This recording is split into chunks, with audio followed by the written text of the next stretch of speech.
Souria Adel, bonjour. Bonjour.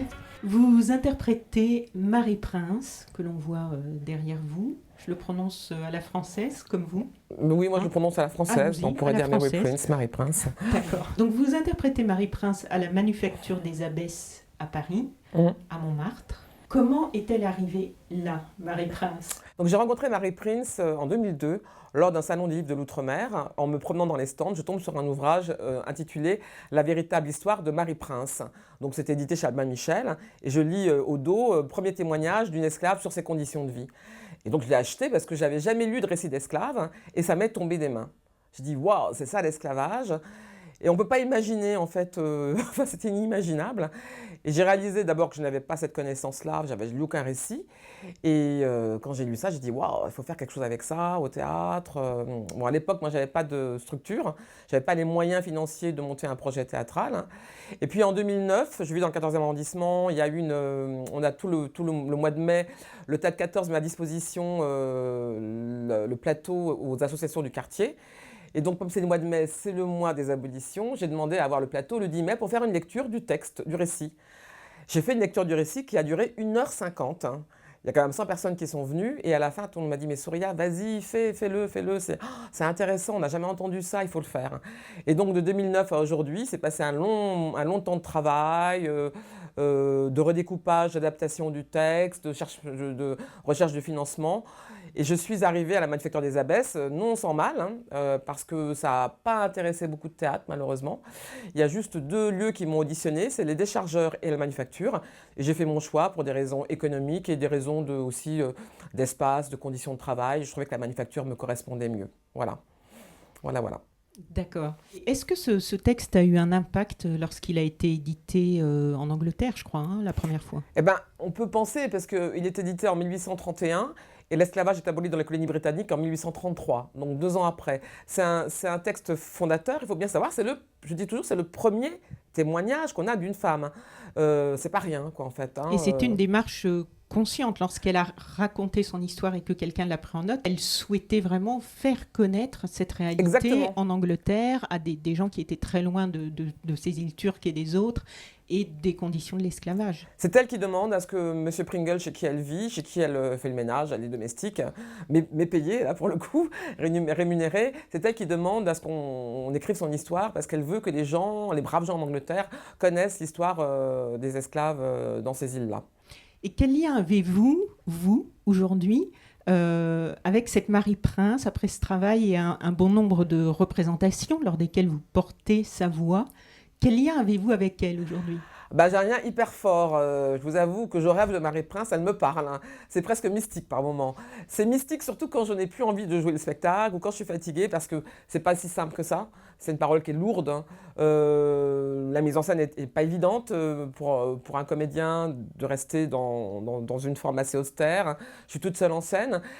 Et des fois, je ne suis pas motivée, puis elle me dit « Souria, tu es obligée d'y aller, il faut que tu y ailles, tu parles pour moi. » Et en fait, c'est presque une mission.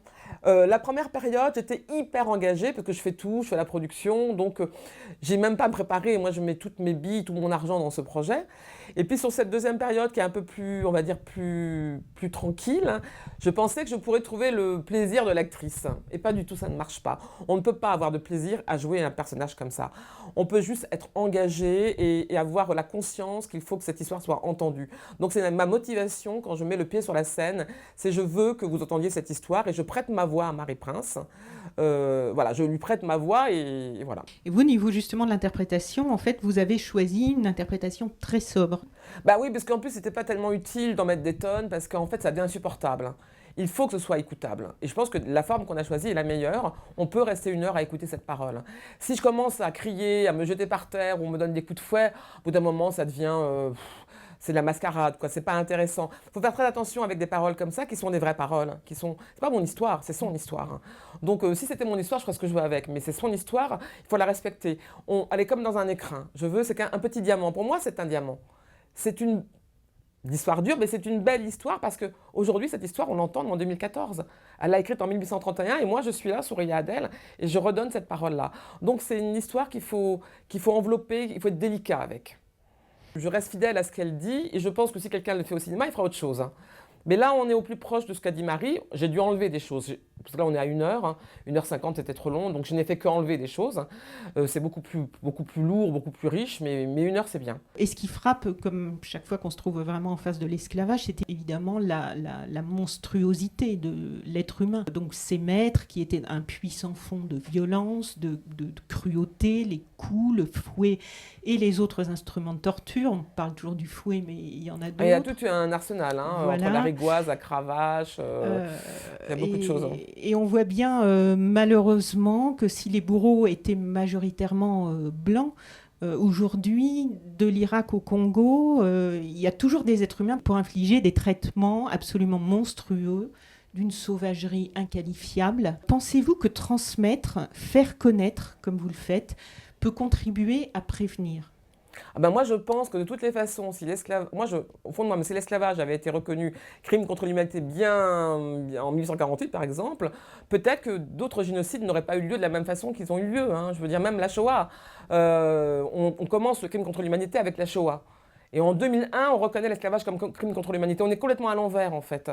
Donc peut-être que si l'esclavage avait été reconnu à sa juste valeur au moment où ça aurait dû être, hein, donc à l'abolition, peut-être que d'autres crimes n'auraient pas eu la même, auraient été moindres, j'ai envie de dire. Hein. C'est pas parce que vous connaissez une histoire que vous ne la reproduisez pas. Vous faites des spectacles aussi auprès des scolaires.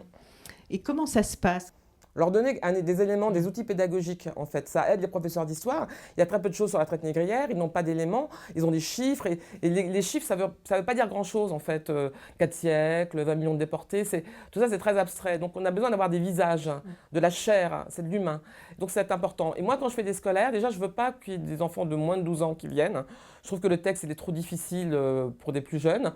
Je l'ai déjà fait devant des plus jeunes, mais j'avais coupé des bouts, en fait. D'ailleurs, c'était super, les questions qu'ils posaient. Ils étaient mignons tout plein. Quel genre de questions ils posent, alors ? Les tout petits. Hein. Les petits, ils avaient demandé. Il y avait une dame qui m'avait dit « Est-ce que tu as été esclave, Souria ? Tu l'as connue, Marie Prince ?» Moi, ma mère, elle utilise le martinet. Je vais lui dire ce soir que c'est de l'esclavage. Alors, cette petite fille, elle était bien « Ah, mais pourquoi elle n'est pas partie tout de suite ? Moi, je serais partie tout de suite. » Ils ont des réactions. Ils sont très en empathie. Très en empathie avec Marie Prince. Ils sont avec elle. C'est leur copine. Et ils sont bouleversés par leur histoire. Et les plus grands, ceux qui sont 4e, posent des questions. Est-ce qu'il y a eu des révoltes ? Pourquoi est-ce que c'est les Noirs qu'on a choisis ? C'est quoi la rigoise ? C'est quoi un mulâtre ? Quand ils entendent le mot nègre, ils explosent de rire. Donc on explique le mot nègre. Donc vraiment, c'est hyper intéressant, c'est riche. Donc moi, quand je fais le spectacle pour les scolaires, j'ai un partenariat avec le CIRES. Et donc il y a systématiquement un historien qui vient faire un débat, un échange, on va dire. C'est pas un débat. Un échange avec eux 1 heure après le spectacle. Comme ça, ils partent pas qu'avec le texte et les images, mais aussi avec des réponses aux questions qu'ils pourraient avoir par rapport à ce qu'ils ont entendu. Et donc là, après le spectacle, vous discutez un petit peu avec les spectateurs. Quelles sont les remarques qui vous font le plus plaisir ? Toutes, en fait, parce que chacun entend les choses qu'il a envie d'entendre. Chacun a des attentes, c'est intéressant. Par exemple, un monsieur qui m'a dit, un Antillais, qui me dit « Oui, mais pourquoi vous n'avez pas parlé des viols et tout ça, des esclaves ?» Je dis « Mais vous ?» Alors il me dit « Vous », comme si, voilà. Moi je lui dis « Mais moi, je n'ai rien écrit. » Marie Prince, elle a beaucoup de pudeur. Il y a 3 lignes sur les abus sexuels. À vous de remplir ce qu'il y a dedans. Je ne peux pas. C'est un témoignage. Elle ne dit pas tout. Elle dit qu'est-ce qu'elle ne peut dire, en fait. Oui, elle dit qu'elle a péché, c'est quoi ?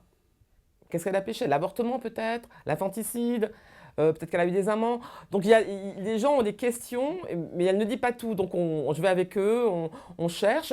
Les questions qui sont posées, pourquoi on n'a pas de témoignages aussi dans le monde francophone, la place de l'Église, voilà, il y a plein de réflexions. C'est vraiment intéressant parce que c'est différent chaque soir. Hein.